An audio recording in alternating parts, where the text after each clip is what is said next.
आपलं शहर आता स्मार्ट होत आहे। मग तुम्ही कधी स्मार्ट होताय? स्मार्ट न्यूजचे यूट्यूब चॅनल सबस्क्राइब करा, स्मार्ट बना। नोटिफिकेशनसाठी बेल आइकॉन पर क्लिक करा। नमस्कार, मैं ओमकार अंगड़ी। स्मार्ट प्लस के आज के समाचार में आपका स्वागत। नजर सबसे पहले सुर्खियों पर। अब अंतरिक्ष क्षेत्र में निजी उद्यमों को अनुमति। संकेत है कि महाराष्ट्र सरकार का भविष्य दिल्ली में तय होगा। जिला कलेक्टर कार्यालय पर आंगनवाड़ी कर्मचारी संघ का मोर्चा। सरस्वती गर्ल्स पीयू कॉलेज इमारत का उद्घाटन। रेणुका देवी भक्तों को कलेक्टर कार्यालय के सामने बयान।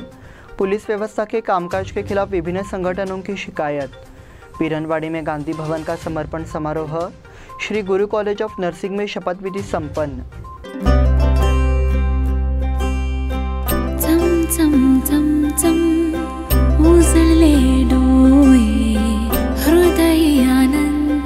B.S. Channabasappa and Sons, The Textile Mall, grand opening on 26th June at Tilakwadi, Belagavi.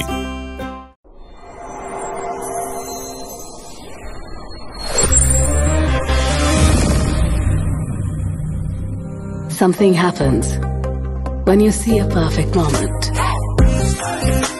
where you lose yourself in a new perspective.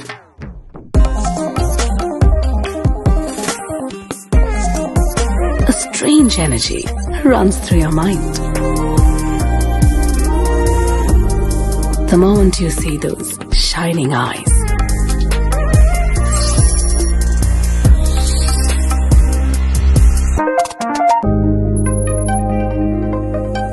before you realize, a smile spreads unknowingly. The heart beats rapidly. Finding the right moment is like finding the right partner. One click and it's yours. the all new Z62. अब समाचार विस्तार से। राष्ट्रीय अंतरिक्ष संरक्षण और प्राधिकरण ने निजी उद्यमों को अंतरिक्ष में लॉन्च करने की अनुमति देना शुरू कर दिया है, इसलिए गैलरी निजी क्षेत्र के लिए खुली है। भारत में निजी उद्यमों को बढ़ावा देने, अधिकृत करने, नियंत्रित करने और निगरानी करने के लिए एक स्वायत्त निकाय इनस्पेस की स्थापना की गई है। इनस्पेस ने सोमवार को एक बयान में कहा कि उसने 2 कंपनियों, हैदराबाद की ध्रुव स्पेस प्राइवेट लिमिटेड और बेंगलोर की Digant research and technology private limited को लॉन्च करने की मंजूरी दे दी है। Pole space satellite orbital deployer और दिगंत रिसर्च के robust integrated proton fluence meter के लॉन्च को आधिकारिक तौर पर लॉन्च के लिए मंजूरी दे दी है। इन्हें 30 जून को लॉन्च किया जाएगा। संकेत है कि महाराष्ट्र सरकार का भविष्य दिल्ली में तय होगा।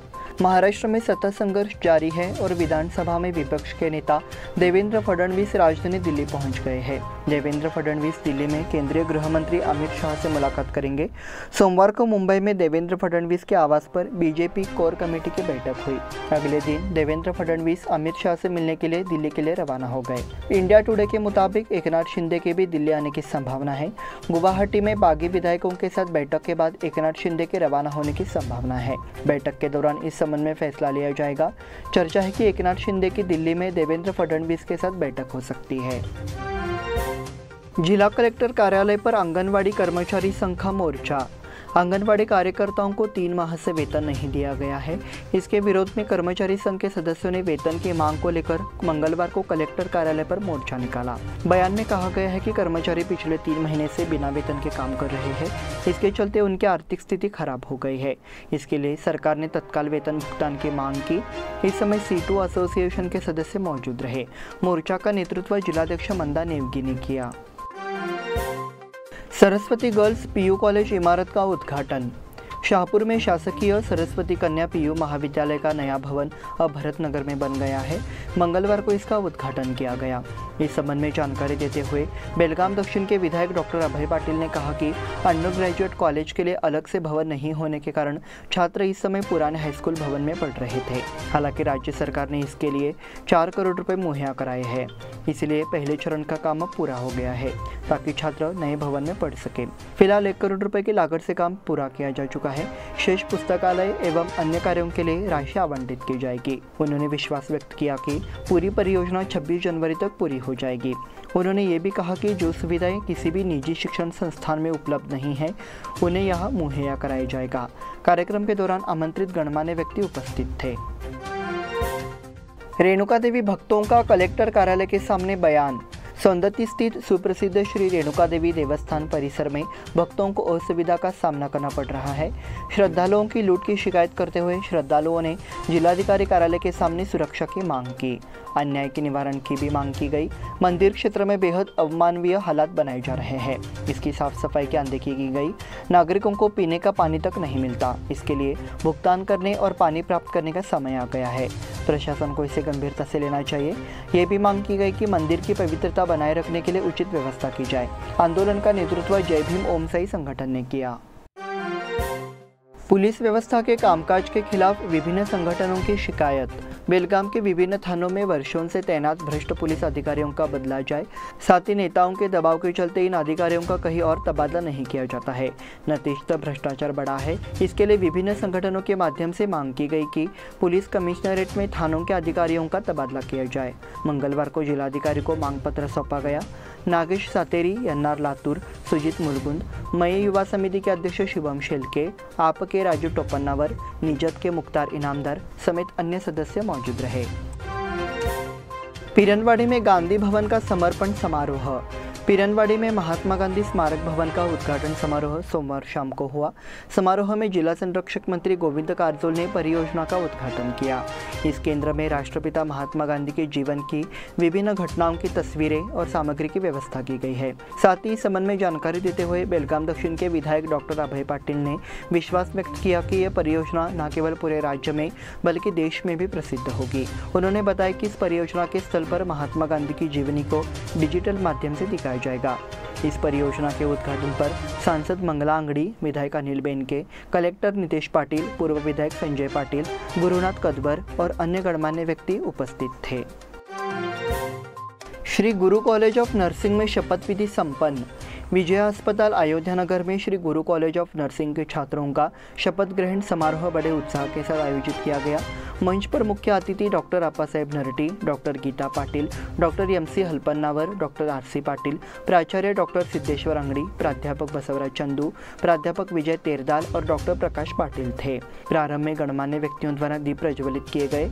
इस साल नर्सिंग कोर्स में प्रवेश लेने वाले छात्रों को मोमबत्ती लेकर शपथ दिलाई गई। इस समय कार्यक्रम का संचालन प्राध्यापक स्वाति कनबरकर ने और अन्नपूर्णा बागी ने धन्यवाद ज्ञापित किया। इस बुलेटिन में वक्त हो गया छोटे से ब्रेक का। देखते रहिए स्मार्ट प्लस।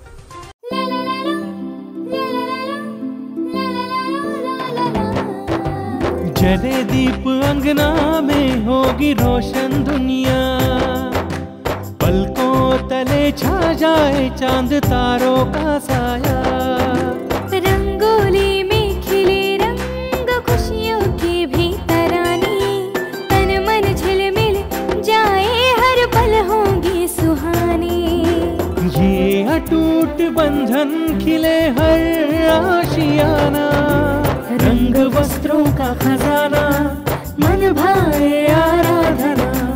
रंग वस्त्रों का खजाना मन भाए आराधना।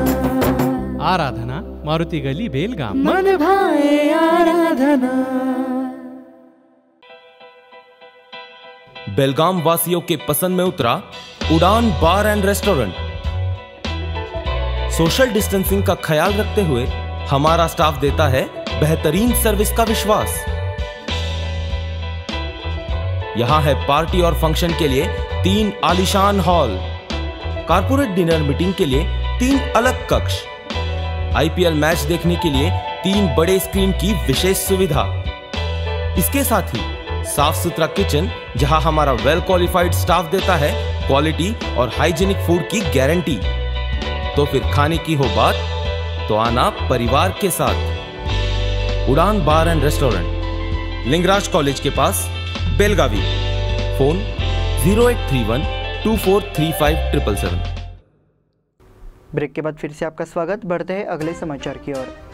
कांग्रेस ने भारतीय संविधान द्वारा दिए गए कई अधिकारों का खुलेआम उल्लंघन करते हुए देश पर आपातकाल की स्थिति लागू कर दी। देश की जनता इसके लिए कांग्रेस को कभी माफ नहीं करेगी। ये विचार भाजपा द्वारा आयोजित जनजागरूकता कार्यक्रम में व्यक्त किया गया। इस बारे में जानकारी देने के लिए भाजपा ने विभिन्न स्थानों पर जनजागरूकता कार्यक्रम आयोजित किए हैं। यहाँ से भाजपा के प्रदेश पदाधिकारी RS मुतालिक देसाई ने अपने विचार साझा किए।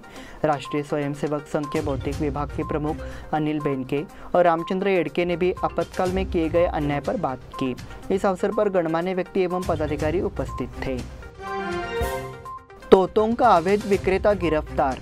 भारतीय तोते को अवैध रूप से बेच रहे युवक को स्थानीय लोगों ने रंगे हाथ पकड़कर वन विभाग के हवाले कर दिया।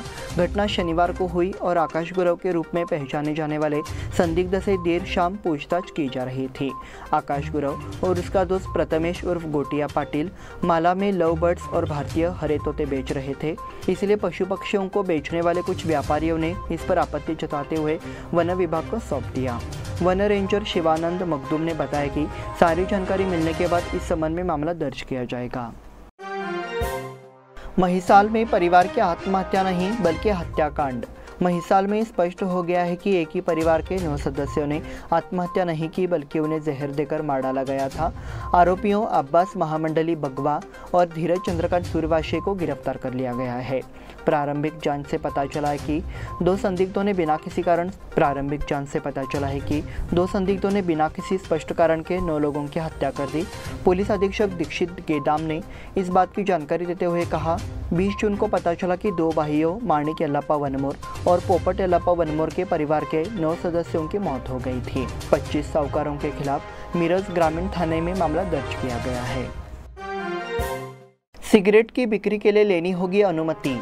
सिगरेट और तंबाकू उत्पादों की बिक्री के लिए जल्दी एक नया कानून बनाया जाएगा जो केवल लाइसेंस प्राप्त दुकानदारों को ही मिलेगा। इसके लिए लाइसेंस को अनिवार्य किया जाएगा। कोटा कानून के तहत सार्वजनिक स्थानों पर तंबाकू बेचने वालों के खिलाफ कार्रवाई की जा रही है।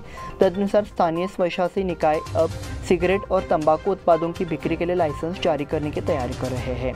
शहरी विकास विभाग ने कोटा के तहत की गई कार्रवाई से नोटिस लिया है। बहुत से युवा तंबाकू उत्पादों के आहार पर जा रहे हैं। कॉलेज के छात्र इसका शिकार हो रहे हैं। इसे हतोत्साहित करने के लिए युवा एवं खेल विभाग के सहयोग से NCC और NSS के छात्रों के माध्यम से जागरूकता फैलाई जा रही है। हिंडलगा ग्राम पंचायत ने बॉक्साइट रोड से हटाया कचरा। हिंडलगा ग्राम पंचायत सफाई अभियान चला रही है। ग्राम पंचायत के अध्यक्ष नागेश मनोलकर, उपाध्यक्ष भाग्यश्री कोकितकर, सदस्य रामचंद्र मनोलकर ने इसकी पहल की। रविवार को बॉक्साइट रोड और कलमेश्वर नगर में विभिन्न स्थानों पर कूड़े के ढेर को हटा दिया गया है। ट्रक से कचरे को JCB की मदद से लादकर तुरमूर स्थित कचरा डिपो भेजा गया। इस अभियान को लेकर ग्रामीणों की ओर से संतोष जताया जा रहा है। इसकी जानकारी देते हुए उपाध्यक्ष भाग्यश्री कोकितकर ने कहा कि हिंडलगा गांव को स्वच्छ और सुंदर बनाने के लिए सभी नागरिक पहल करें। आर्ट ऑफ लिविंग द्वारा पौधारोपण। अंतर्राष्ट्रीय योग दिवस के मौके पर आर्ट ऑफ लिविंग और शिवम लाइफलाइन की ओर से विभिन्न कार्यक्रमों को आयोजन किया गया। तिलकवाड़ी में फुटबॉल मैदान परिसर में योगासन, हिंडलगा जेल में पौधारोपण, साथ ही कैदियों के लिए 4 दिवसीय योग शिविर, मधुमेह जांच और स्वास्थ्य जांच के साथ मल्लिकार्जुन देवस्थान वडगांव में 6 दिवसीय योग शिविर का आयोजन किया गया। आर्ट ऑफ लिविंग के शिक्षक महेश केरकर, प्रवीण शेरी, बाबू शेरीगर, हर्षद पत्रावली, सेजर पत्रावली, दीपाली पाटिल ने भाग लिया। समन्वयक स्वयंसेवक चंद्रशेखर करोशी, विजय बडिगेर और नारायण सोमावली उपस्थित रहे। डाक कर्मियों का निशुल्क स्वास्थ्य परीक्षण। डॉक्टर रवि पाटिल का जिला डाक कर्मचारियों के लिए निशुल्क स्वास्थ्य जांच शिविर सोमवार से शुरू हो गया है। शिविर शनिवार 2 जुलाई तक चलेगा। शिविर की शुरुआत रवि पाटिल ने की। इस समय मुख्य डाकघर के प्रमुख H विजय सिन्हा ने VOTC की पहल की सराहना की। सामाजिक प्रतिबद्धता को कायम रखते हुए डॉक्टर रवि पाटिल ने कई गतिविधियों को लागू किया है। डाककर्मियों की उपेक्षा की जा रही है। इससे अवगत होकर उन्होंने निःशुल्क स्वास्थ्य जांच शुरू की है। उन्होंने कहा कि ये कार्य सराहनीय है। कर्नाटक ने व्हीलचेयर रग्बी चैंपियनशिप जीती। कर्नाटक व्हीलचेयर रग्बी टीम ने स्पोर्ट्स कॉम्प्लेक्स पटना बिहार में विश्वास फाउंडेशन व्हीलचेयर रग्बी राष्ट्रीय चैंपियनशिप जीती। टूर्नामेंट के फाइनल मुकाबले में कर्नाटक ने बिहार को 35-19 से हराया। KR शेट्टी किंग्स FC ने जीता सुपर कप। कैंप के यूनियन जिमखाना ग्राउंड के टर्फ फुटबॉल ग्राउंड में सुपर स्पोर्ट्स क्लब द्वारा आयोजित 6-a-साइड फुटबॉल टूर्नामेंट के फाइनल मैच में KR शेट्टी किंग्स FC ने रोमांचक मुकाबले में बफा FC को 2-1 से हराकर सुपर कप जीत लिया। KLS GIT टीम उपविजेता। हाल में आयोजित पुरुषों की VTO बेलगाम संभागीय खो खो प्रतियोगिता में LSIT टीम उपविजेता बनी। KLS GIT टीम ने एक चैन मैच में VSMIT Nipani SKS CET Lakshmeshwar को हराकर फाइनल में प्रवेश किया। Malaysia open badminton tournament, Sindhu Prannoy पर भारत की विजय निर्भर। पिछले टूर्नामेंट में निराशाजनक प्रदर्शन के बाद भारत की PV सिंधु मंगलवार से शुरू हो रही मलेशिया ओपन बैडमिंटन चैंपियनशिप में बेहतरीन खेल की तलाश में होगी। सिंधु 2 हफ्ते पहले इंडोनेशियाई टूर्नामेंट के पहले दौर में चीन की बिंग जियो से हार गई थी। इसी के साथ स्मार्ट प्लस के आज के समाचार समाप्त हुए। धन्यवाद।